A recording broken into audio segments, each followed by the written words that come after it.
자, 그러면 질문 하나로 시작해 볼까? 여러분, 한번 상상을 좀 약간 해볼까요? 음, 예수그리스도 흑유성도 교회가 알고 보니까 사기단체였다.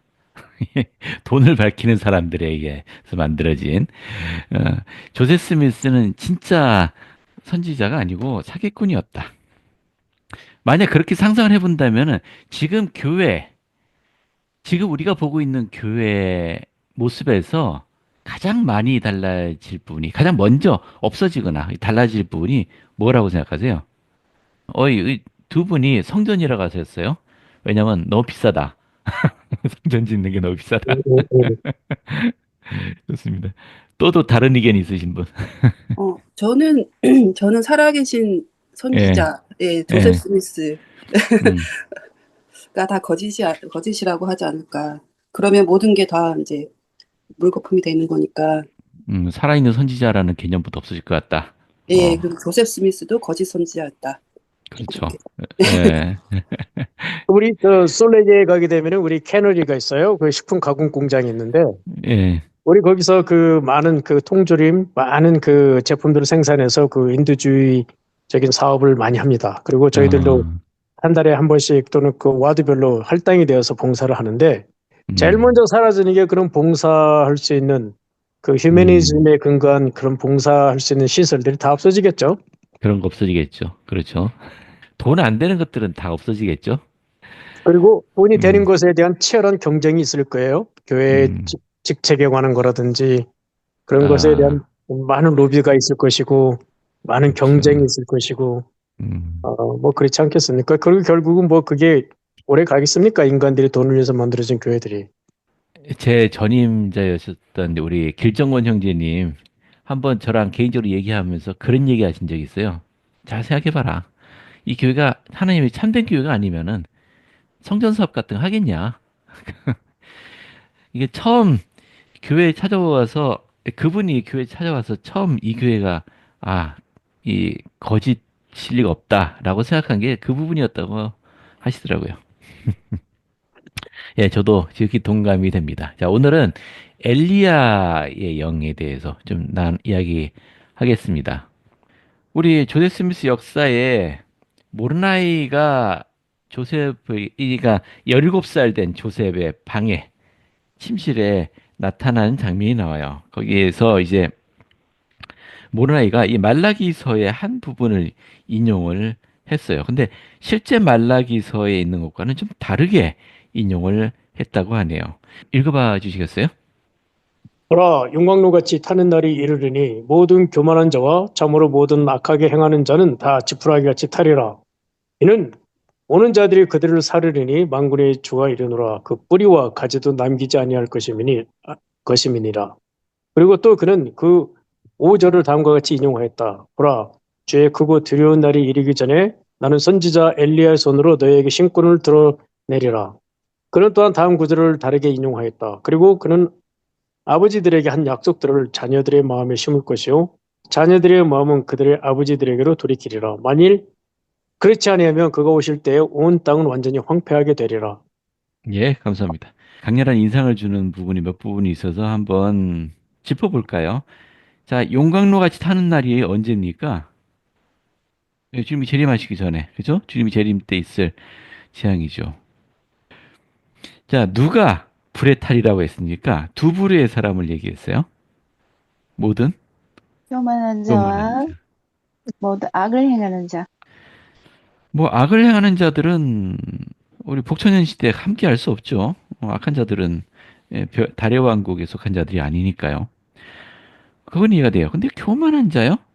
사람이 좀 교만할 수도 있지. 좀 잘난 척할 수도 있고, 좀 그럴 수도 있지. 좀 사람이 좀 거만해 보인다고 태워버리냐? 어떻게 생각하세요? 왜 교만한 자들은 불에 타야 될까요? 여기에서 교만은요, 예. 우리가 생각하는 사람과 사람 사이의 교만이라기보다는 하나님과 주님에 대항하는 교만, 음. 그것을 의미하는 것 같아요. 하나님께 교만한 자들. 네. 그죠? 하나님께 교만하게 되면은 불순종하게 되죠. 자기 중심적이고 자기중심적이다. 회개를 하지 회개하지 않는다. 회개를 미룬 사람들. 그런 사람들일 거다. 그 우리 에즈라 테프트 벤슨 회장님께서 가르치신 거 한번 복습해 볼까요? 여기 프라우드거든요. 또 더 프라우드. 그러니까 교만한 자들이죠. 이게 자존심 강한 자들이네요. 교만의 기본 양상이 뭐라고요? 적대감이라고 했어요. 적대감. 자, 적을 삼는 거죠.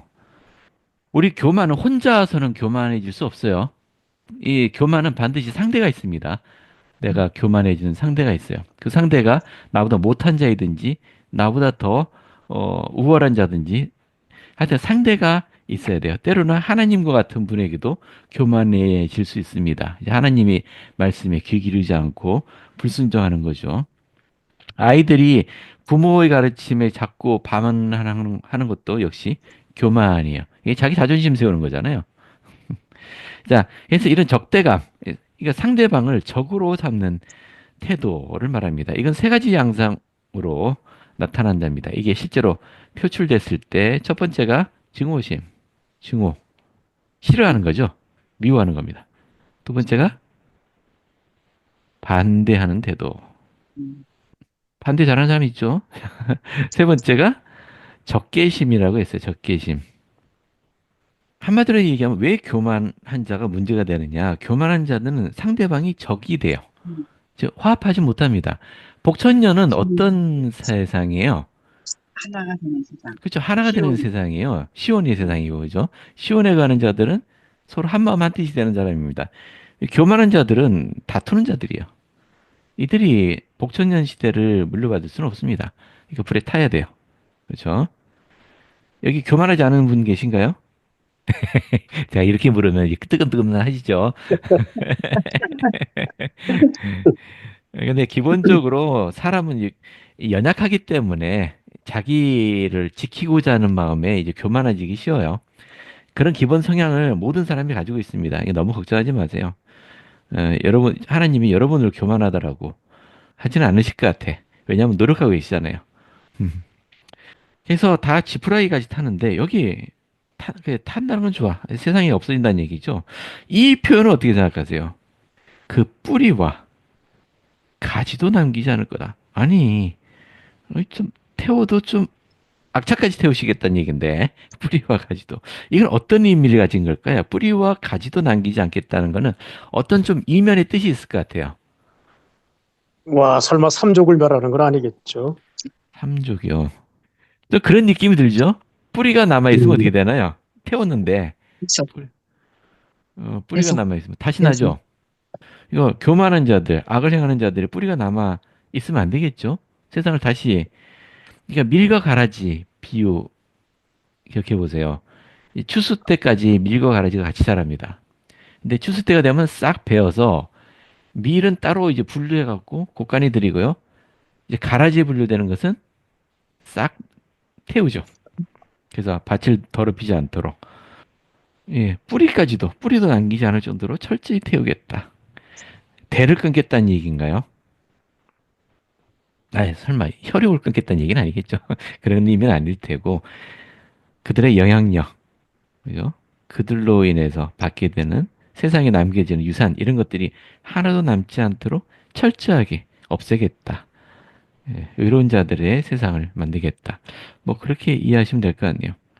자, 뭐 좋습니다. 자, 그다음에 이제 5절의 내용을 말라기서 4장 5절의 내용을 인용했다고 하는데요. 여기서부터는 이제 실제 말라기에서와는 좀 다른 부분이에요. 자, 어느 부분이 차이점이 나나요? 크고 두려운 날이 이르기 전에. 이건 맞아요. 근데 이 부분 달라요. 선지자 엘리야를 보내겠다고 했는데 여기는 엘리야의 손으로 너에게 신권을 드러내겠다라고 말을 바꾸었어요. 자, 그리고 또한 다음 구절을 이렇게 인용했습니다. 아버지들에게 한 약속을 자녀들의 마음에 심을 것이요.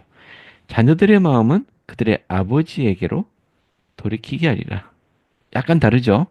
우리 말라기서에는 아비들의 마음을 자녀들에게로 돌이킬 것이고 자녀들의 마음을 아비에게로 돌이키리라. 뭐 그것도 잘못된 건 아니지만은 좀 더 구체적으로 하셨네요. 우리 아버지들에게 한 약속이라는 게 뭘까요?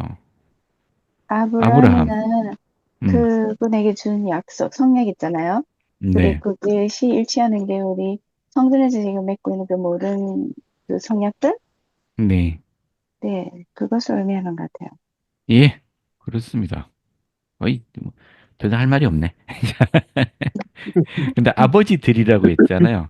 여기서 아브라함, 이삭, 야곱, 기타 우리 영적인 신앙의 선조가 될 수 있을 분들을 다 포함하는 거겠죠. 그들에게 계속 하나님은 약속을 되새기었습니다. 어떤 약속이었나요? 바닷가의 모래알처럼 많은 후손들. 맞습니다. 신권이요. 신권. 자, 신권의 본질에 대해서 사실 얘기를 해야 되는데, 이 신권의 본질이라는 게 아브라함이 주신 약속과 관련이 있다. 이렇게만 일단 얘기하고 넘어가죠. 나중에 또 신권에 대해서 얘기할 날이 있을 것 같으니까요. 자, 이걸 기억하세요. 아브라함에게 하신 약속을 지금 우리들에게, 그죠?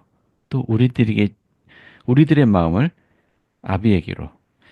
자, 여기까지 이해하셨습니다. 이제 이 그래서 말라기가 한 이 예언이 성취되었죠? 이게 어디에 있습니까? 교례서냐? 110편에 있습니다. 네, 교례서 110편에 코틀랜드 성전을 헌납하고 그 다음 주인가 그래요.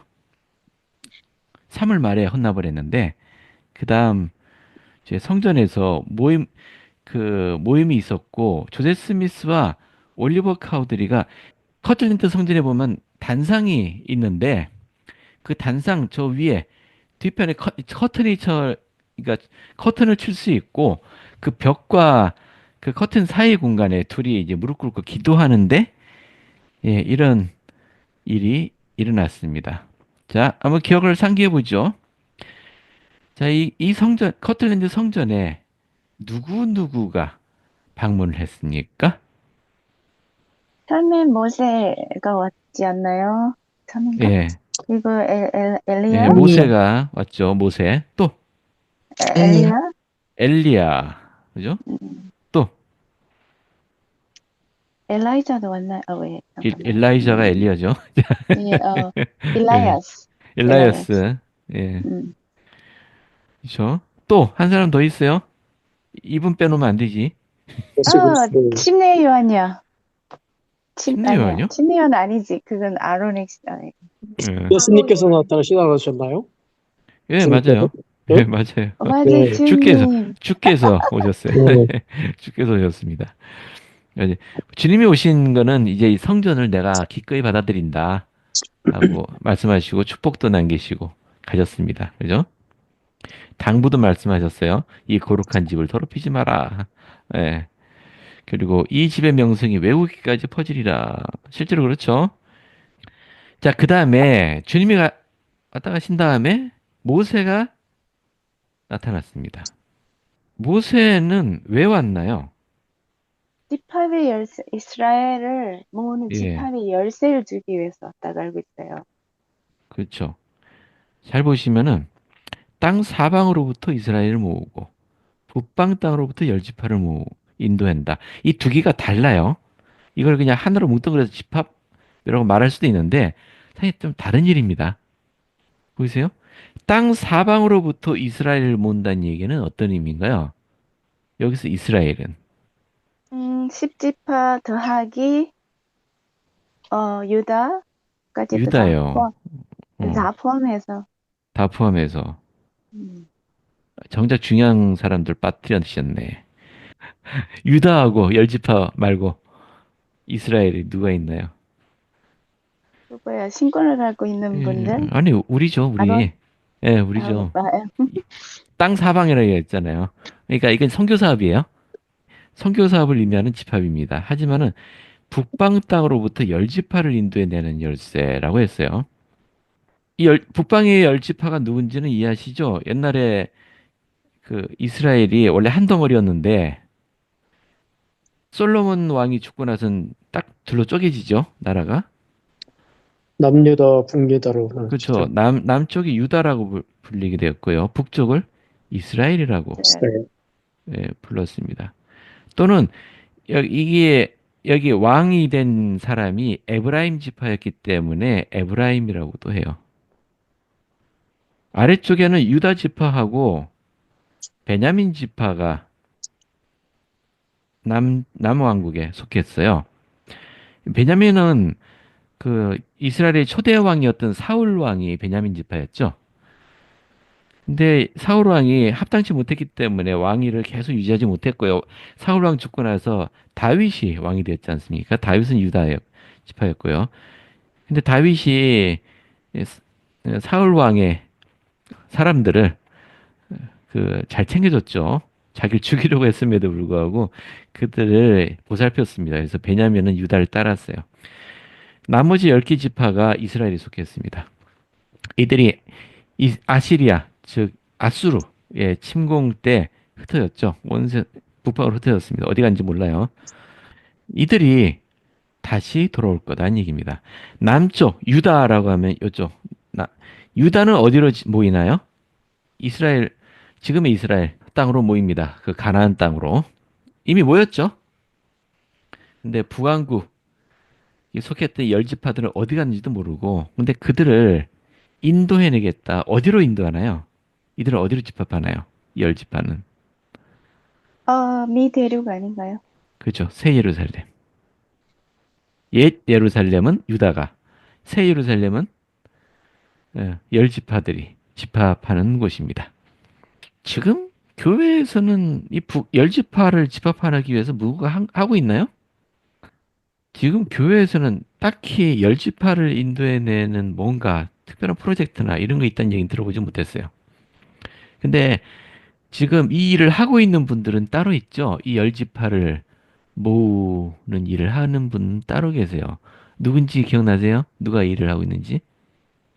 요한, 그쵸. 사도 요한. 그리고 저기 그 니파인들 세 제자 있죠. 예수님이 부르신 12제자 가운데 니파인들 세 제자. 죽지 않고 제자 남아있는 분들. 그분들은 이 일을 하고 있다고 하세요. 그래서 지금 교회 안에서는 땅 사방으로부터 이스라엘을 모으는 일, 그리고 장막 저편에 있는 분들을 구원하는 일에 초점을 맞추고 있습니다. 오케이, 좋습니다. 모세가 어떤 열쇠를 맡겼는지는 이해됐습니다. 일라이어스는 뭘 맡겼다고요? 아브라함의 사진대로. 복음의 열쇠. 아브라함의 복음의 경륜의 시대. 말이 좀 길어요. 아브라함의 복음의 경륜의 시대를 맡겼어요. 아브라함의 시대를 왜 우리한테 맡기지? 엘리야는 인복의 그래서 열쇠. 예, 알겠지. 엘리야는 인복의 열쇠입니다. 근데 일라이어스의 그 열쇠가 사실 주어진 네, 것은 이 굉장히 중요한 의미를 가지고 있어요. 우리 교회에서는. 왜냐하면 우리는 네, 회복된 복음을 통해서 네, 사실 경륜의 시대에 주님의 재림을 준비하고 세상을 음, 준비하기 때문에 우리들이 모두가 다 일라이어스의 이 사업에 참여하고 있는 거 아니겠어요? 네, 맞아요, 맞습니다. 자, 그래서 이걸 좀 확실히 이해하고 넘어가죠. 일라이어스가 누구냐? 왜냐면 성경에 안 나와요. 일라이어스란 이름이. 영어 성경을 보시는 분들은 나오죠. 자, 일라이어스가 누구냐? 물론 일라이어스라는 용어 자체는 우리 경전 안내서 보면 설명을 몇 가지 하고 있어요. 엘리야는 영어로 적은 게 이렇게 적죠. 그죠? 그래서 일라이저라고 읽죠. 일라이자. 우리 한국어는 엘리야. 엘리야가 맞죠? 원래 읽으면 엘리야가 맞아요. 일라이어스는 영어로 이렇게 적혀 있어요. 이걸 일라이어스라고 읽는단 말이죠. 영어가 참 불합리한 언어라고 생각하는 게 이거 원래 엘리야거든요. 엘리야거든요. 엘리야예요. 원래 엘리야라고 읽어야 되는데 예, 영어 쓰는 사람들은 일라이어스라고 읽어요. 그래서 우리 한글 성경에는 다 엘리야라고 적혀 있어요. 자, 왜 이렇게 다르게 적느냐? 요거 제가 여러 번 설명했는데 기억나세요? 그리스어하고 다른 그 뭐죠? 그런 거 아닌가요? 저게 예, 언어. 맞아요. 우리 구약 성경은 원래 고대 히브리어로 적혀 있고 이제 원전이 신약 성경은 고대 그리스어로 적혀 있습니다. 히라보라고 하죠. 고대 그리스어로 적혀 있어요. 그러니까 히브리 문자하고 그리스 문자가 다르니까 이렇게 이거를 알파벳으로, 이거 로마자로 표기하면 이렇게 돼요. 하지만 둘 다 엘리야입니다. 이게 히브리식으로 읽었을 때 엘리야. 요건 그리스식으로 읽었을 때 엘리야가 돼요. 그래서 사실 엘리야가 맞는 것 같아요. 근데 왜 일라이어스라고 부르느냐? 생각하기 싫은데 너무 어렵다. 근데 여러분들 이걸 교사가 돼서 가르치시면은 이제 다 기억하실 거야. 근데 자꾸 듣고만 계시니까 기억을 못 하시는 거예요. 일라이어스 한번 찾아볼게요. 일라이어스. 이 보시면은 일라이어스라는 말이 네 가지 다른 의미가 있어요. 자, 아까 제가 설명드렸듯이 엘리야, 구약에 나오는 엘리야. 어? 엘리야를 지칭하는 신약식 표현, 신약어의 그리스어로 적었을 때 엘리야를 이렇게 적기도 한다. 그죠? 그리고 칭호로서의 의미도 있어요. 예비자 또는 회복자. 칭호가 있다. 이게 그냥 그런가 보다 하세요. 이건 구체적으로 어느 사람 이름이 아니고 칭호로서 일라이어스라는 표현이 있다는 얘기죠. 예를 들어서 침례 요한 또는 그 조세 스미스나 주님 또는 뭐 이 회복의 사업에 참여한 인물을 사명을 받은 사람들 그런 분들을 다 일라이어스라 부르기도 합니다. 그런데 아브라함의 시대에 살았던 사람이 있대요. 근데 그 이름은 이사야였어요. 근데 이것도 성경에 나오는 이름은 아니에요. 우리 교례서에만 나옵니다. 여기 교례서 84편에 있다고 돼 있죠. 84편에 교례서 84편에는 멜기세 신군의 계보가 나와요. 모세부터 시작해서 모세가 누구에게 신군을 받았고 모세는 그 장인 이드로에게 신군을 받았죠. 이드로는 누구에게 신군을 받았고 그 사람 누구에게 신군을 받았고 쭉 해서 이사야스라는 사람에게까지 거슬러 올라가요. 이사야스는 아브라함과 동시대 사람이다라고 표현되어 있습니다. 그리고 그가 일라이어스라고 불린다. 이건 이사야스라는 사람을 부르는 또 다른 별칭. 근데 일라이어스라고 하기보다는 엘리야라고 표현하는 게 더 맞지 않나 싶어요. 제 생각은. 왜 일라이어스라고 부르는지 모르겠어요. 교회가 할 수 없습니다. 예수를 성도 교회가 미국에서 예, 회복이 돼갖고 미국식으로 부르게 되는데 저는 엘리야가 맞다고 생각해요. 하여튼 이 사람을 칭한 명칭이다. 그래서 여기 일라이어스가 나타났다고 했는데 이건 이사야스를 칭하는 말이다. 보시면 됩니다. 이 사람이 아브라함의 복음의 경륜의 시대를 맡았다는 것은 이해가 되시죠? 동시대 사람이에요. 아마 모종의 관계가 있을 거예요. 아브라함과. 그래서 그 열쇠를 우리 후대에게 넘기는 그런 임무를 받은 사람이었던 것 같습니다. 그럼 두 사람이 일라이어스와 엘리야가 누군지는 이해했습니다. 엘리야에 대해서 더 설명해야 되나요? 엘리야가 누구죠? 자, 교회 다닌 지 얼마 안 되신 분들 위해서 좀 짚고 넘어가죠. 엘리야가 누굽니까? 엘리야 하면 생각나는 거, 사건들 뭐가 있나요? 구약에요. 예, 구약에 불마찬지 타고 하늘로 올려진 그렇죠. 엘리야는 죽지 않고 저 불마차 타고 하늘로 올라갔다고 돼 있어요. 그리고 옷을 하나 떨쳤죠. 그래서 네네. 그 제자인 엘리사가 그 옷을 받아 입고 엘리야의 후계자가 되었다. 자, 그런 말이 있습니다. 좋습니다. 또 엘리야 하면 떠오르는 거. 비를 안 내리게 했죠. 안 참아. 비를 하도 비는 싸우대니까 맞았어요. 비가 안 내리게 했어요. 차라리 기근이 생기면 저렇게 전쟁을 해대지 않을 거다. 야, 하늘에다가 비가 내리지 않도록 해달라고 하니까 진짜 3년이 넘도록 비가 안 내렸죠. 이렇게 하늘을 걸어 잠궈 버렸잖아요. 엘리야에게 주어진 권능이었어요. 내가 땅에서 묶으면은 하늘에서도 묶일 것이고 땅에서 풀면은 하늘에서도 풀리리라. 이걸 우리 뭐라고 하나요? 인봉. 인봉의 열쇠, 그죠? 이게 영어로 seal 한다, 봉한다는 얘기죠. 네. 봉해버린다. 예, 인봉의 열쇠를 가지고 있다고 합니다. 뭐 엘리야 하면 더 떠오르는 사건들 많죠. 우리 과부 이야기 생각나세요? 사르밧의 과부? 또 그 바알을 섬기는 제사장들하고 이제 내기를 했죠. 결투를 벌여갖고 이겼죠. 그래서 그 제사장들을 모조리 불태워 죽였다. 뭐 이런 얘기도 나오고요. 아무튼 엘리야 위대한 선지자였습니다. 그래서 엘리야가 인봉의 권능을 갖고 있어요. 자, 복습해 볼게요. 그래서 자녀의 마음을 아비에게로 돌이키고, 그죠? 아비의 마음을 자녀에게 돌이키고, 자녀의 마음을 아비에게로 돌이킨다. 이거는 무엇에 관련된 거 아시죠? 계보, 계보사? 가족 역사. 가족역사?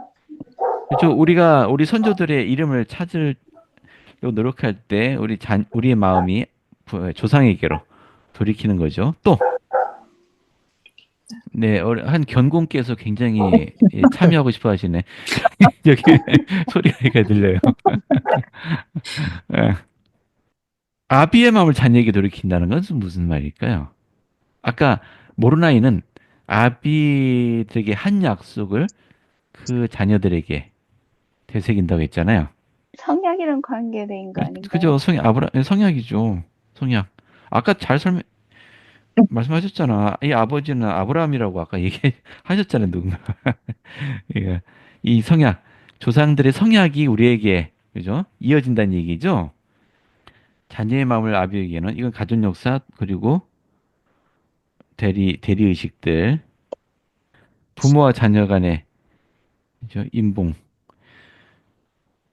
왜 이걸 하지 않으면은 온 땅이 저주로 치심을 당할까요? 하나님의 계획에서 우리의 축복, 아까 신권 계속 반복해 말씀하시는데, 신권 맞아요. 신권. 그리고 해왕국. 이 모든 축복은 그냥 개개인에게 독립적으로 주어지는 것이 아니고요. 가족에게 주어집니다. 가족이라는 게 무너지면은 이 모든 축복들이 의미가 없어져요. 즉, 아브라함에게 주신 약속은 바닷가의 모래알처럼 많은 후손들에 대한 약속이잖아요. 자, 그것이 의미를 갖는 게 우리가 복음의 축복을 받는 것은 우리가 아브라함의 자녀로 헤아려질 때 그 축복을 받게 돼요. 만약에 이 가족 관계가 끊어지게 되면은 그 사람은 이 축복으로부터 배제됩니다. 혈통으로 가족이라는 이 관계를 통해서 받게 되는 거예요. 요 부분 색칠된 부분만 어느 분이 한번 읽어봐 주실래요? 여러분이 엘리야의 영을 받게 되면 우리는 죽은 자를 구속하고 우리를 하늘에 있는 우리 조상들과 연결하며 첫째 부활에 나아오도록 우리의 죽은 자들을 임봉할 수 있습니다. 지상에 살고 있는 자들을 하늘에 살고 있는 자들에게 임봉하기 위해 우리는 이곳에서 엘리야의 권능이 필요합니다. 이것이 엘리야의 권능이며 여호와의 왕국의 열쇠입니다. 여러분이 우선 해야 할 일은 가서 여러분의 아들, 딸들을 여러분에게 임봉하고 영원한 영광을 위해 여러분 자신을 여러분의 조상에게 임봉하는 것입니다. 우리가 그분들과 연결되지 않으면 첫째 부활에 못 나오나요? 여기 첫째 부활에 나오도록 우리의 죽은 자들을 인봉한다라고 표현되어 있어요. 여기서 첫째 부활이라는 거는 뭐 우리 통상 말하는 첫째 부활, 둘째 부활 그런 의미보다는 가장 먼저 부활해서 나오는 것을 의미하겠죠. 누가 가장 먼저 부활해서 나오나요? 어느 영광에 속한 자들이? 그렇죠. 해왕 영광에 속한 자들이 예. 먼저 부활이 나옵니다. 즉, 그러니까 해외 왕국에는 가족도 아니라고 그랬잖아요. 네, 예, 그러니까 우리가 가족하고 모두가 조금 연결돼야 되는 거 아닌가요? 첫째 그렇습니다. 부활이. 그죠? 예, 그렇습니다. 음. 우리가 그분들을 인봉하지 않으면 그분들이 첫째 부활에 나오지 못하고요. 인봉되지 않은 우리도 첫째 부활에 나가지 못하게 됩니다. 맞아요. 그렇게 아담으로부터 그 후손들까지 모두가 한 가족이 되어야 됩니다. 그래야 해왕국에 상속받을 수 있는 자격을 갖게 됩니다. 해왕국, 예, 말씀하세요. 예, 그러면요. 네, 아브라함부터, 아담부터라고도 할 수 있나요? 그러면은? 그렇죠. 예, 예, 그러면은 이게 우리가 그 지구상에 있는 모든 사람이 그냥 한 가족이겠네요. 한 그렇죠. 가족으로서 개념상 그런데, 예, 그런데 그러면은 우리 그 안에는 많은 그러니까 직계 가족들이 있을 거잖아요, 그죠? 수많은 네, 그죠? 그러면은 우리가 알고 있는 해외왕국에는 가족 단위로 간다 하면은 그러니까 지금 우리 엄마 아빠와 아이들 이게 아니고 음, 모든 조상과 다 합쳐진 가족을 말하는 거예요. 그러면은 그렇게 이해하시면 됩니다. 네. 예. 그래서 그 고리에서 떨어지게 되면은, 음. 그죠? 떨어지게 되면은 해왕국과도 단절된다라고 이해하시면 돼요. 그렇잖아요. 그러니까 압이 없는 자식이 없잖아요. 그죠? 우리가 육신을 받은 것도 부모가 있기 때문에 육신을 받은 것이고요. 음, 우리가 영적인 생명을 얻은 것은 우리 하나님으로부터, 즉 우리 부모로부터 받은 것이듯이 우리 육신의 축복도 역시 우리 지상의 땅의 부모로부터 받은 것. 그것을 어, 우리 하나님께서도 소중히 여기신다는 걸 알 수 있습니다. 그럼 한 가지 근데 질문이 생길 수 있잖아요. 예, 말씀하세요. 근데 먼저. 교수님 금방 교수님께서 아비 없는 자식이 있을 음. 수 없다 이러는데 그때 그 아비가 부모를 말하는 겁니까? 진짜로 아버지를 말하는 겁니까? 그럼 어머니는 예. 그 계량이 안 되는 거요? 아유, 물론 어머니도 아니 애미 없는 그러니까는 자식이 어딨나? 아비 없는 자식은 있어도 어미 없는 자식이 어딨나요? 예, 농담이고. 이게 우리 조상, 이 아담이라고 하죠. 물론 아브라함이라고 하는 게 나을 수도 있겠지만, 아브라함부터 시작하니까. 나가 있는데, 여기 쭉 부모 자식으로 또 쭉 연결되잖아요. 이 자녀들이 많이 있는데, 그죠? 이렇게 따지면, 이제 지구상의 모든 사람들이 어쨌든 다 아담의 후손들이니까 다 한 가족이다라고 볼 수 있잖아요. 네. 근데 내 손주 중에 누군가가 아주 극히 약한 사람이 있어갖고 이 고리에서 빠져나갈 수밖에 없어요. 도저히 인정할 수 없어. 그럼 나는 어떡하죠? 끊긴 건가요? 그 대를 스킵해서 예, 연결되나요? 예, 맞습니다. 아, 여기 끊어진 고리를 잇게 돼요. 이분들은 떨어져 나가고 이 손주에게 입양됩니다. 예, 곧바로 이렇게, 아이고, 색을 받고. 여기 분이 여기로 연결됩니다. 음. 네, 그런 식으로 고리를 계속 만들어 가게 돼요. 누가 이 고리에서 빠지게 되고 누가 고리에 들어갈지는 우리가 판단할 일은 아니니까요. 그래서 우리는 선조들 이름은 하나 발견되는 대로 다 인봉을 하면 돼요. 이 뒷정리는 나중에 주님이 다 하실 거고요. 예. 이거 하는 조직이 따로 있겠죠. 그건 우리 몫은 아니고 어쨌든 우리는 자, 이 모든 일을 해야 됩니다. 자, 우리가 할 일은 우리 아들, 딸들을 우리에게 먼저 인봉되게 한 다음에 우리가 조상에게 인봉되면은 됩니다. 그러면 해왕국의 조건이 충족시키게 되겠습니다. 다 아시는 얘기 제가 또 반복한 것 같네요. 어쨌든 간 엘리야가 인봉의 권능이 있다는 것은 이해했어요. 근데 자, 사실 이것도 중요한데 잘 안 다루거든요. 일라이어스가 회복했다고 하는 이 아브라함의 경륜이 뭐냐? 일단 우리 학생 교재 찾아볼 거니까 제가 굳이 설명할 필요는 없을 것 같아요. 근데 그래도 좀 아는 척할 기회를 드릴게요. 여러분. 자, 일라이어스가 회복했다고 하는 이 아브라함의 복음의 경륜. 이게 무슨 의미일까요? 사람의 축복을 말하는 거 아닐까요? 아브라함의 축복. 네, 네. 그게 뭔가요? 우리가 방금 얘기한 거. 아, 그건 엘리야 얘기할 때 했잖아요. 엘리야 얘기할 때. 영원한 결혼 가족 인봉. 왜 그렇게 생각하세요? 아, 그렇게 생각하는 게 아니라 그렇게 알고 있어요, 그냥. 아, 그렇게 알고 계세요? 오, 형제님 알 것 같아요. 어, 왜냐하면 그 우리가 예, 해외왕국 가서 성령에 이르야만 많은 자식들을 가지잖아요. 네, 예, 그래서 이게 해외왕국 성령의 결혼이랑 이라는 관련이 뜻인 것 같아요. 있다. 예, 그렇죠. 아브라함에게 주어진 축복은 뭐 여러 가지 있지만 그 하나로 통합하자면은 바닷가의 모래알처럼 많은 자손들. 그럼 언제 이루어질 수 있나요? 어떤 방식으로 이루어지나요? 정확하게는 해외왕국에서 영의 결혼, 자녀, 네, 결혼이죠. 예. 결혼을 통해서 합당하게 자녀를 갖게 될 때 이루어지는 거죠. 그래서 아브라함이나 이삭이나 야곱이나 신경 썼던 게 우리 창세기 주제는 그거예요, 결국은.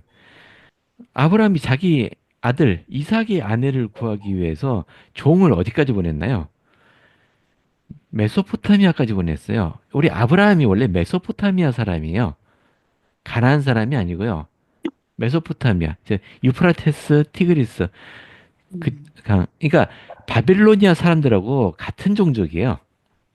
자, 근데 하여튼 하나님의 인도로 약속의 땅에 와서 지금 살고 있는데, 근데 자기 자식 나이가 들어가는데도 불구하고 며느리를 찾질 못했어요. 그 땅에서. 그래서 어떻게 했나요? 자기 종을 고향에 보냈죠. 그래서 누굴 데려왔나요? 사라요. 사라는 아브라함의 아내고요. 자기 아들이야. 며느리감 누구냐? 예, 누구가 리브가잖아요. 그죠? 리브가. 레베카. 리브가를 데려왔죠. 이삭. 예, 이삭의 아내. 그래서 리브가를 데려왔잖아요. 그리고 이삭도 마찬가지예요. 이삭에겐 두 아들이 있었잖아요. 에서하고 야곱하고. 야곱.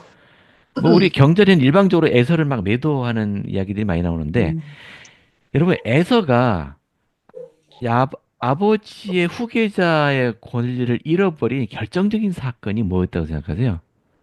파쪽한 거로네. 아니 그 파 쪽으로 팔아버렸다고 진짜 진짜 팔리나요? 진짜 그게 그건 이제 상징적인 사건인 장자. 거고. 신권을 경히 여긴. 네. 그렇죠. 그때 경이 영원한 여겼어요. 결혼. 네. 음, 그리고 영원한 맞아요. 결혼. 결혼 문제예요.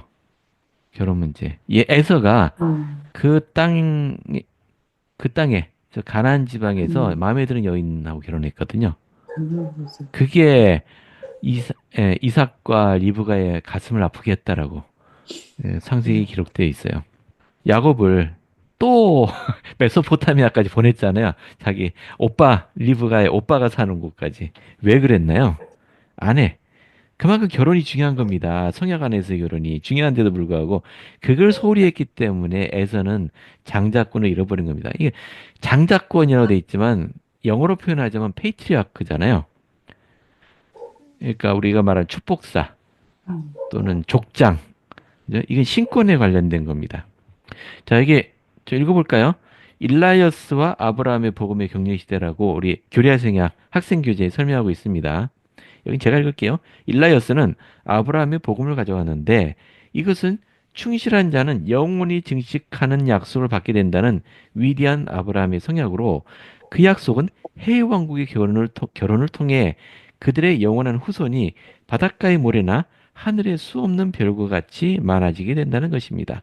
일라이어스는 고대의 아브라함과 이삭과 야곱이 받은 약속을 줍니다. 그것은 현대 인간과 그 후손의 모든 세대가 축복받게 되리라는 것입니다. 이제 우리는 아브라함과 이삭과 야곱을 받아들일 모든 사람들에게 그 축복을 내어줍니다. 여기 얘기하고 있죠? 해왕국의 결혼.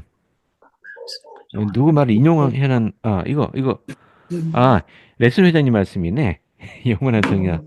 예, 이게 2022년 10월 달에 연차대에서 하신 말씀이세요. 내순자님이 이렇게 말씀하셨습니다. 새롭고도 영원한 성약과 아브라함의 성약은 본질적으로 동일합니다. 그래서 일라이어스가 회복했다고 하는 이 아브라함의 복음이라는 것은 결국은 영원한 결혼이에요. 일라이어스가 엘리야보다 먼저 왔어야 되는 이유가 이해되시나요? 그러니까 엘리야가 먼저 와서 회복하고 그 다음에 일라이어스가 다음에 오지 않고 일라이어스가 먼저 와서 그 조세 스미스와 올리버 카우드리에게 아브라함의 복음의 격려 시대 열쇠를 주고 그 다음에 엘리야가 마지막으로 왔어야 했어요. 이해되시죠? 왜냐면 아브라함의 복음 이 축복이 먼저 있지 않고서는 엘리야가 준 인봉의 권능이 의미가 없잖아요. 영원한 후손, 영원한 결혼을 통해서 영원한 후손들 갖게 되는 이것이 먼저 선행돼야만 되는 것입니다. 근데 제가 아직 확실하게 모르는 거 하나가 있는데 엘리야가 준 인봉의 이 열쇠가 우리가 대리 의식을 행할 때 그것이 의미를 갖는 것도 역시 엘리야가 준 열쇠고요. 또 조상과 부모와 자녀 간의 인봉의식을 행하잖아요. 자, 이것도 역시 엘리야가 준 권한일 거예요. 근데 부부 간의 인봉, 부부 인봉. 그것은 엘리야가 준 인봉의 열쇠에 속하는지 아니면 일라이어스가 그때 이 의식을 행할 수 있는 열쇠를 준 것인지 이건 정확히 모르겠어요. 그냥 일라이어스는 이 축복을 아브라함이 받은 약속을 우리가 이어받을 수 있도록 하는 그 축복만 남긴 건지 아니면 이 의식과 직접적으로 관련된 건지 이 부부가 인봉된 의식과 관련된 건지는 정확하게 모르겠습니다. 자, 하지만 아브라함의 복음의 경륜은 영원한 결혼과 관련이 있고요. 엘리야는 가족이 하나로 인봉되는 것과 관련이 있다. 자, 여기까지. 한 가지 질문이 있는데요. 이제 네, 여러 자매님들이 말씀하다 보면 다 궁금하게 여기는 부분이 있는데, 네, 부부 인봉을 받고 다 준비했는데, 이제 한 분이 비활동이 네, 된다든지, 네, 그래서 지금 뭐 25년 동안 열심히 성전 가서 구해도 남편이 돌아올 생각을 않는데요. 네. 그런 부분에 있어서는 한쪽은 열심히 충실하게 신앙생활을 하고 있는데 한쪽에서 그렇게 협조하지 않는다면 그 부분은 어떻게 될까요? 영의 세계가. 좋은 질문이시네. 먼저 질문 올라온 게 있어서 이것부터 먼저 대답 드릴게요. 에서는 지파가 없나요? 아니, 우리 이스라엘의 12지파 할 때 이 이스라엘이 누군가요? 야곱. 야곱이요. 야곱이죠. 야곱은 에서의 동생이죠. 네. 에서가 야곱의 지파에 속할 리가 없잖아요, 그러면은. 그렇죠. 예, 야곱의 후손이 아니니까. 자, 좋습니다. 그리고 방금 이봉희 자매님 질문하신 거, 제가 그 답을 알 것 같아요. 네, 그렇게 뭐라, 되면 더 좋은 배우자를 만날 수 있을 것 같아요. 더 좋은 배우자 만난다고요? 잠깐, 뭐 새로운 시집을 가시든가. 자, 근데 우리 교례승야 131편인가 2편인가요? 2편인가? 아, 2편이죠. 글자가 좀 너무 작은가? 자, 아무튼 여기 교례서 132편이 영원한 결혼, 부부관계에 대해서 설명하고 있고 또 복수결혼에 대한 교리도 132편에 달려 있죠. 그래서 보시면은 자, 그냥 세상적인 결혼만 하면은 세상을 떠났을 때 효력이 없다. 그런 설명하고 있죠. 그리고 영원한 결혼을 하지 않으면 이 세상 떠났을 때 장가 들거나 시집가는 일 없고 천사가 된다. 아, 여기 19절. 여기 좀 읽어볼게요. 글자가 좀 작으니까 그냥 제가 읽어드릴게요. 또 진실로 내가 너에게 이르노니 만일 어느 남자가 나의 말 곧 나의 율법으로 말미암아 그리고 새롭고도 영원한 성약으로 말미암아 아내를 맞이하고 그것이 내가 지명하여 이 권능과 이 신권의 열쇠를 지니게 한 기름 부음 받은 자로 말미암아 약속의 성령에 의해 그들에게 인봉되면 또 그들에게 이르기를 너희는 첫 번째 부활이 나올지니라. 혹시 첫 번째 부활 후거든 다음 부활이라도 나올지니라 하셨고요. 하지만 단 예외가 하나 있죠. 무지한 피를 흘리는 살인을 범하지 아니하여야 하리라. 이걸 범하면 안 돼요. 만약 너희가 나의 성약에 거하고 무지한 피를 흘리는 살인을 범하지 아니하면 나의 종이 그들에게 부여한 것은 무엇이든지 다 현세에서나 모든 영혼을 통하여 그들에게 이루어질 것이요 이 세상에 떠난 후에도 효력이 있으리라. 근데 19절 말고 또 있죠. 26절 볼게요. 하여튼 약속의 성령에 의해서 인봉되고 나서 인봉되고 나서 그 남자 또는 여자가 새롭고도 영원한 성약에 어떤 죄나 범법을 무엇이든지 범하고 모든 종류의 모독하는 죄를 범하되 무지한 피를 흘리는 죄를 범하지 아니하면 첫째 부활에 나올 것이고, 아이고, 첫째 부활에 나와서 승형이 들어가리라. 하지만 육으로는 멸망당하여 구속의 날까지 사탄의 매질에 넘겨지리라. 이것은 좀 조심스럽게 해석해야 되긴 하는데요. 무지한 피를 흘린다는 얘기는 그 멸망의 자식이 된다는 의미잖아요. 그것이 아니라면 어쨌든 간 용서받을 거다. 그리고 첫째 부활에 나와서 승형에 들어가리라라고 했네요.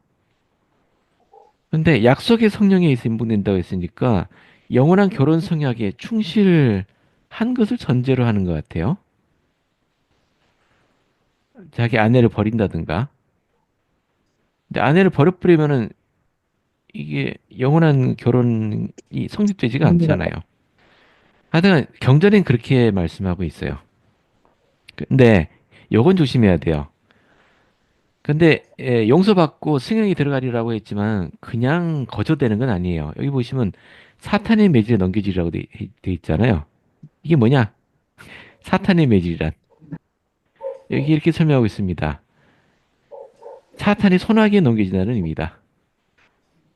즉 신권과 의와 선함의 모든 보호하는 권능이 제거된 상태로 사탄에게 넘겨진다는 뜻이다. 이렇게 해서 루시퍼는 그런 사람을 아무런 방해도 없이 고통을 주고 박해하고 괴롭힐 수 있다. 자, 억제하는 것이 제거되면 이 세상과 앞으로 올 세상에서 사탄이 자유롭게 되어 타는 불과 유황으로 묘사된 그 말할 수 없는 고통을 가져온다. 지옥에서 저주받은 사람들이 그런 고통을 당할 것이다. 이런 고통을 다 겪으면서도 극복하신 분이 한 분 계시는데, 예, 우리 주님이시죠. 주님이 겟세마네 동산에서 겪으신 게 바로 이겁니다. 사탄의 매질. 주님이 겪으셨던 그 고통을 겪어야 됩니다. 그러고 나서야 구원에 참여할 수 있게 됩니다. 만약에 사탄의 매질에 넘겨졌을 때 포기해버리면 어떻게 될까요? 굴복해버리면은 예, 그 악마의 자식이 됩니다. 이거 쉬운 일이 아닐 것 같아요. 근데요, 주님께서도 그 음, 고통을 견디기가 힘드셨는데, 음. 우리는 어떻게 그걸 견딜 수 없을 것 같아요. 아, 그한 가지 위안의 말씀을 드리자면은, 그러니까 교회를 안 나오게 되었다. 이게 대부분의 사람들은 주님을 배신한 게 아니고 그 연약함 때문이잖아요. 교회에서 상처받았다. 되게 그런 경우가 많죠. 네. 신앙이 약한 것, 제 육신의 연약함 때문에 한 행동이에요. 이것은 그 주님을 배신한 행동하고는 다릅니다. 그래서 그분들에게 주어질 형벌은 그렇게 격심하진 않을 거라고 생각해요. 그 주님은 우리가 어떤 시련이 올 때 우리 수준에 감당할 만큼의 그 저기 수준 안에서 우리가 시련을 겪는다고 하잖아요. 근데 네. 그 겪을 때는 정말 감당할 수 없을 것 같지만 지나고 나면 음, 아, 음, 그것을 극복했구나라는 생각을 할 때가 있거든요. 그 당시는 네. 너무 그게 큰 바위처럼 느껴지지만 예, 그래서 그 말씀이 어떤 의미인지 좀 이해는 가는 것 같아요. 예, 맞습니다. 그래서, 아이, 비록 지금 교회는 안 나오고, 25년 동안 눈물을 흘리면서 노력했는데도 안 되고, 근데 그분, 신랑이라, 25년 됐는데 신랑이라 하긴 좀 그러네. 아무튼, 그분, 예. 그분이 그 아내분 소중히 여기시고, 지금도 보살피고 계시잖아요? 네, 가장으로서는 예, 그런 네, 분이, 충실하고. 그 아내를 잃게 된다? 그거는 이해하기 어려울 것 같아요. 예. 아내를 잃지 않는다란 말은 해방과 한다는 얘기입니다. 결국은. 저는 그렇게 생각해요.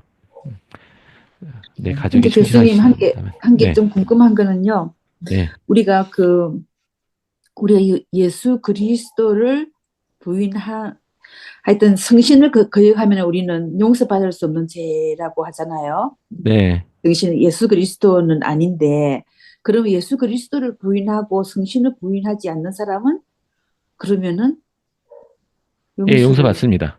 용서를 받는 거죠, 그죠? 네, 네. 그렇게 되는 거죠. 그러니까 성신을 부인한다는 게 아니고 성신을 거역한다라고. 거역하는, 그러니까, 그쵸. 예, 그렇죠. 예. 그러니까 거역하는 거. 신앙이 없어서 예수님이 이제 성신이 있든 아버지는 있든 모르겠다. 그게 문제가 아니고 성신이 그 사람 영혼에 골수에까지. 새겨주는 증거를 부인하는 자들을 말해요. 그러니까 이런 건 예. 것 같아요. 음. 확실한 거는 우리가 왜 눈으로 보는 거는 예수 그리스도를 하더라도 우리 금방 잊어버릴 수 있잖아요.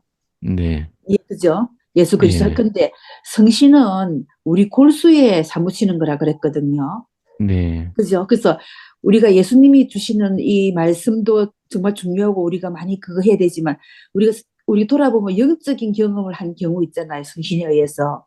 음. 그거는 결코 잊어지지 않거든요. 우리가. 네. 근데 예, 그거를 맞아요. 부인한다는 것은 그래서 처음에 그 이야기를 이해를 못 하겠더라고요. 예수님을 부인하면은. 됐는데 이제 경험을 해본 결론이 뭐냐면은 정말 그 말이 맞다는 생각이 성신에 의해서 우리가 영적인 경험을 한 그것은 정말 안 잊어지는 것 같아요. 정말 예수 그리스도가 우리가 눈으로 보는 것도 다른 것 같아요. 그래서 음.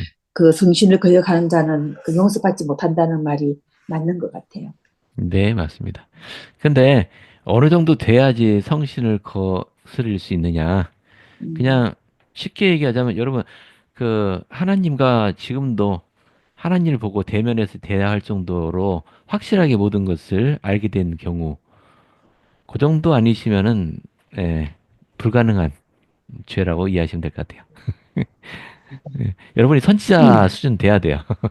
그래야 성신을 거스릴 수 있습니다. 그러니까 예. 걱정하지 마세요. 예, 좋습니다. 여기 엘리야의 영이라는 표현을 썼거든요. 엘리야의 영을 받게 되면 우리는 죽은 자를 구속하고 하늘의 조상들과 연결되고 첫째 부활이 나오도록 그들을 인봉할 수 있다. 이 엘리야의 영이 진짜로 나에게 임한다라는 걸 느껴본 기억이 있으세요? 여러분들 한번 경험을 좀 듣고 싶어요. 언제 엘리야의 영, 아 이게 엘리야의 영이구나 라는 걸 느껴보신 적 있으신가요? 저는 제가 그 교회 들어와서 좀 몇 년 지났을 때인데요. 사실은 네. 계보 사업에 대한 어떤 이런 지식이 아주 무지한 상태였어요. 음. 근데 어느 날 그때 과거에 아버지가 살아계실 때 당신이 외로우시니까 그 뭐지? 그 남녀호랭개교인가? 아, 네. 그분들이 와갖고 아버지를 네. 설득해갖고 그걸 받아들였어요. 그래갖고 네. 병석에 있는 동안에 저를 내세워서 자꾸 그 모임에 참석하라고 하셨어요. 음. 그래서 아버지 말씀에 이제 순종을 했는데 거기 가면 너무 이상한 거예요. 그래서 굉장히 거부감이 왔었는데 그런 상황에서 이제 그러다가 이제 아버지가 돌아가셨어요. 그래서 그분들이 와서 봉사도 다 했고 그랬는데 저는 이제 아버지가 돌아가심으로써 이제 거기를 발을 안 디뎠거든요. 그래서 그분들이 음. 막 배신감을 느끼고 저한테 막 악담도 하고 그랬어요. 음. 그랬는데도 이제 흔들림이 없이 거기는 참석하지 않았어요. 그리고 나중에 이제 우리 교회로 나오게 되면서 이제 꿈을 꾸게 됐는데 아버지가 어느 섬에 갇혀 있는 거예요. 섬에. 근데 음. 배를 타고 어떤 분이 저를 인도하셨는데 그곳에서 아버지가 나올 수가 없었어요. 전부 다 바다기 때문에. 근데 그 음. 꿈속에서 아버지가 저를 보고 막 우셨어요. 근데 저도 이제 막 울고 있는데 그 저를 인도하신 한 분이 그렇게 서럽게 울지 말고 서류를 준비했어야지 이러시는 거예요. 꿈에. 그리고 음. 꿈을 깼는데 그 뜻이 무슨 뜻인가? 그리고 이제 그것도 이제 그 지식이 없으니까 그냥 방관하고 있었어요. 근데 어느 날 선교사님들이 우리 집에 방문을 오셨고 제가 음. 꿈 얘기를 했더니 아우 자매님 계보 사업이에요 이러는 거예요. 음. 그러면서 그 성전 사업이 있다고 그러면서 그 뭐지 저기를 다 도와주겠다는 거예요. 어떻게 하는지를. 그런다고 음. 그 본적을 재적 정분을 띠래요. 자기가 음. 봉사하는 동안에 다 준비시켜 주겠다고 양식을 다 작성해서 그래갖고 정말 그것을 했어요. 그 선교사님이 도움을 주셔가지고 그랬는데 그 저기를 받고 나서 또 꿈을 꾸게 된 거예요. 꿈을 꿨는데 아버지가 굉장히 젊은 모습으로 양복을 입고 근데 제가 아버지인지 몰랐어요. 꿈에.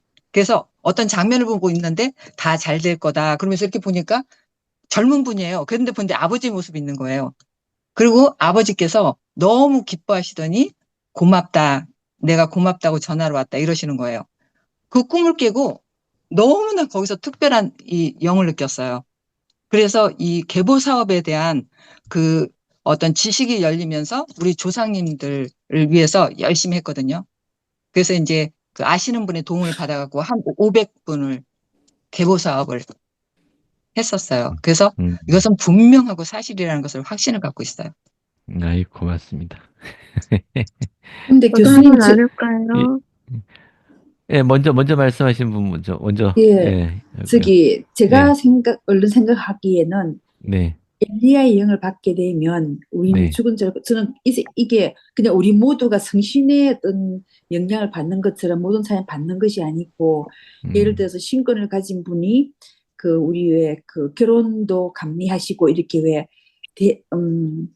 우리 엔다우먼트라든지 이거 모든 것을 하시는 분들이 있잖아요. 대리 네, 사업을. 네, 네. 그런 신권 형제들에게 오는 엘리야의 영이 아닌가.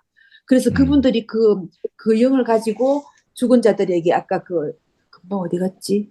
그 모든 대리 그거 하고 그래서 죽은 자와 산 자를 연결시켜 줄 수 있고 저는 음. 그런 걸로 얼핏 그걸 아이, 생각을 했거든요. 그럼요. 예, 그것도 엘리야 영입니다. 예, 근데 이제 저희가 아마 많은 사람들이 경험을 했을 거예요. 여러분들이 이니시에이터리를 한다든지, 음. 시스템의 의식인가요? 한국말로? 예비 그, 의식이요. 예비 기름 의식하고, 예, 예, 예. 그, 이니시에이터리 할 때 저는 어떤 경험을 했냐면, 제가 우리 노시, 나라노시 그 음, 조상들을 위해서 이니시에이터를 하는데, 이니시에이터를 하는 미국 형제들이 뭐라고 하냐면은, 우리 조상들이 바로 요 뒤에서 기다리고 있다라는 말을 한결같이 해주는 거예요. 두 사람이 한꺼번에 우리에게 손을 얹고 그 음, 의식을 진행할 때가 있잖아요. 그때 그 두 형제가 울더라고요. 눈물을 음, 흘리면서, 아, 네가 아니냐. 이 장막 뒤에, 또 뒤에 너희 조상들이 너를 기다리고 있다는 걸 알고 있느냐. 이런 얘기를 해주더라고요. 그리고 음, 또 이제 엔다우먼트 할 때도 그와 같은 비슷한 경험을 해봤어요. 대부분이 성년 봉사자들이 그런 개인적인 얘기를 하지를 않는데, 그, 시작하기 전에 그런 얘기 해주더라고요. 이 장막 너머에 너희 조상들이 기다리고 있지 않겠느냐, 이런 얘기를 음, 해주더라고요. 그래서, 음. 물론 저도 절대 동감하는 얘기지만, 그때, 바로 이것이 좀 이 영을 통해서 우리가 느낄 수 있는 계부 사업의 중요성이 여기 있구나 하는 걸 한번 느낀 적이 있었습니다. 아이, 고맙습니다. 저도 예, 하나 나누고 싶은데요. 네, 제가 이제 돌아가신 조상분들 중에 이제 의식을 침례부터 인봉까지 있는데 의식을 받다가 마른 조상분이 하나 계셨어요. 근데 음, 그분이 그 저기 의식을 받다가 중간에 이제 하지 않고 몇 년이 지났는데 아직까지도 안 했어요. 음, 근데 어느 날 꿈에 나타나는데 그분이 성전에 계신 거예요. 음, 근데 성전에 계시는데 성전에서 그 의식 받을 때 그 옷 그대로 입고 계신 거예요. 음, 그런데 그분이 벌써 우리가 성전 추천서를 확인하고 들어가잖아요. 근데 그곳에 계셨는데 그분이 우리의 후손들에게 그분을 위한 의식을 행하기를 얼마나 기다리시는지 그 성전 음, 안이 그 바깥에 그 대낮보다 더 환했었던 그런 꿈을 꿨어요. 음, 그래서 빨리 그분을 위해서 빨리 의식을 받아야 되는 것도 그렇지만 그 약속이 그분의 그 가족과 그 자녀들에 대한 약속이 있어요. 그 성전에서 행하라는 그런 약속이. 음, 그래서 그 의식을 우리가 기다리는 분들이 너무나 많겠지만 그 한 분 한 분을 위해서 계속 우리가 그 계속 그 의식을 행하기 위해서 족보를 계속해서 기록을 해야지만이 그 조상들이 우리의 그 후손들이 빨리 그 의식을 행하기를 빨리 기다리고 계시다. 이런 음. 느낌을 계속 받고 있어요. 네, 감사합니다. 맞아요. 그런 게 다 엘리야의 영이죠. 우리 아들내미가 그런 얘기 하더라고요. 엘리야 영을 언제 느껴보냐 질문을 받으니까. 어릴 때 여동생들과 함께 성전에서 인봉될 때, 예, 그때까지는 남이었던 아기들이 데리고 와서 성전에서 인봉할 때 진짜로 갑자기 가족이 된 것을 확실히 이해할 수 있었다. 그게 엘리야의 영이었던 것 같다라고 얘기하더라고요. 자, 이런 것이 다 엘리야의 영에 의해서 이루어지는 것이죠. 자, 아까 제일 처음에 이 교회가 참된 교회가 아니라면 제일 먼저 무엇부터 없어질 것 같이 생각하느냐 할 때 다들 성전, 가문 역사 말씀하셨어요. 진짜로 저도 같은 생각입니다. 선조들을 찾고 그들과 우리 관계를 맺고 인봉하고 하는 이 모든 노력들, 이게 하나님이 지시하신 거라면 인간의 머릿속에서 나와서 이런 일을 하지는 않을 것 같아요. 음.